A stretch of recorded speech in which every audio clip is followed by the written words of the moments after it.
Welcome to episode 18 of the 15-Minute Coffee Podcast with Brandon Salazar, your go-to destination for expert perspectives and valuable insights from the world of business.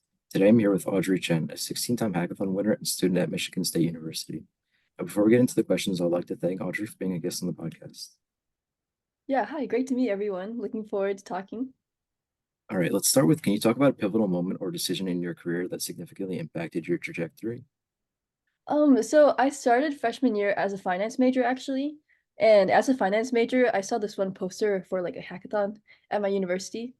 And I was like, I'm gonna just join this hackathon and see how it goes. Like, even if I'm a business student, I might be able to like pitch an idea and have programmers help me with it.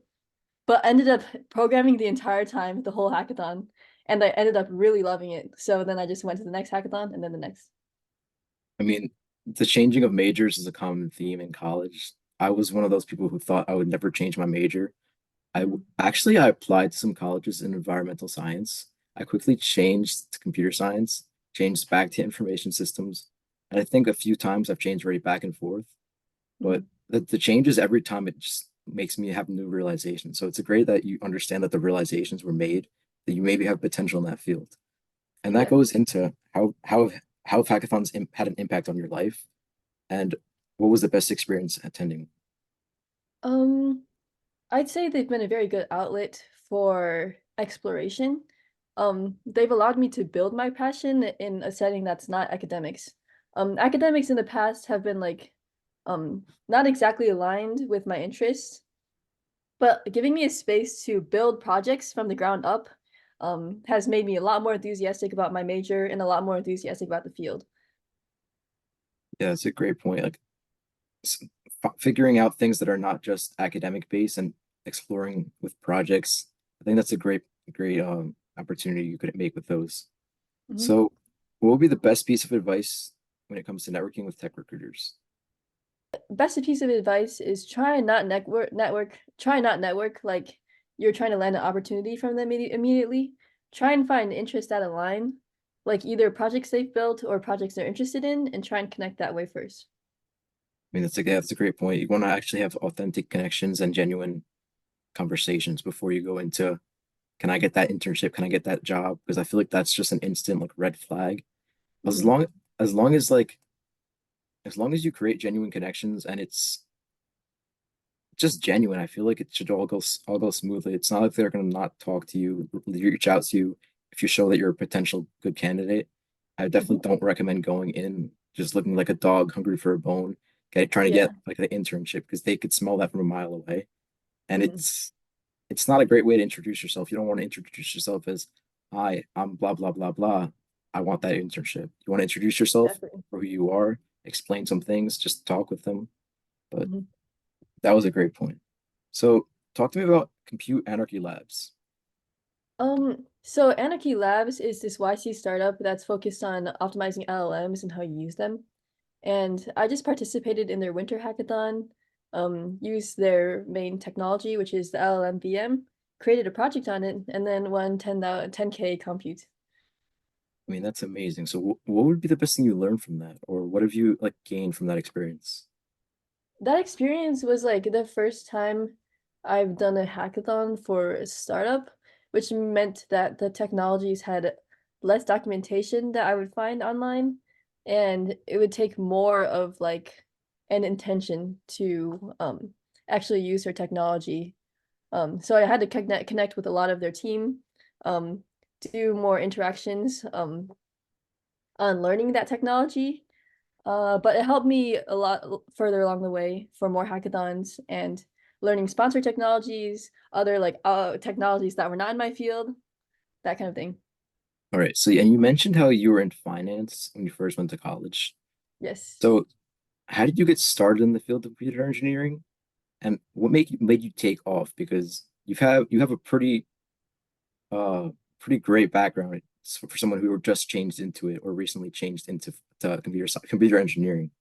Hmm. What made things take off? Let's see. Well, hackathons for sure got me interested in the field of computer engineering, and specifically computer engineering because of the hardware aspect. And I wanted to merge hardware and software on my projects. What made it take off is, I'd say, still the hackathons. Anyone who's in this field or any technical field, please do hackathons. They're a great way to showcase your skills outside of academics. Um, yeah, so basically with those hackathons, I guess opportunities started to arise by being at the hackathon and talking to people, or people finding out about me doing hackathons and then giving me opportunities that way. Yeah, I really like to emphasize hackathons as well because I have a lot of funny stories, like a lot of funny stories from hackathons. Like Mhm. I've met people at one hackathon and I completely did not even know they were gonna be at the next one I was at. And I hear Mhm. someone screaming my name across like a few other kids, and they're like, Brandon, Brandon. And it's just Yeah, great that to happens see so that. much. Yeah. Yeah. Because then your team and then their team get to just learn from each other because that's what we did. We ended up just sitting in the whole room in like a big room together and just helping each other throughout the whole thing. And it's Mhm. definitely just a great way to network. Like that's another thing, network, network, network, because you're getting experience from the hackathons and you're also getting chances to network with like-minded students. Mhm. So, so what's the best coding project you've made and explain why? Best coding project was the recent one at Hawk Hacks. It was basically this cryptocurrency marketplace. Um, and the reason why it was particularly interesting was because it not only merged a business idea, um, it merged it the with the coding aspect or the technical aspect.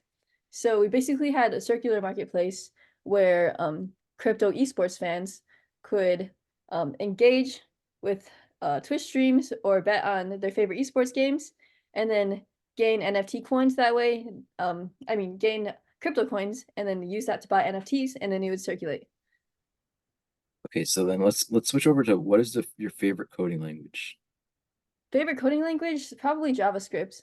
It's really useful with all the modern frameworks. Uh, yeah, that's pretty much. I also like Python, but yeah, JavaScript number one.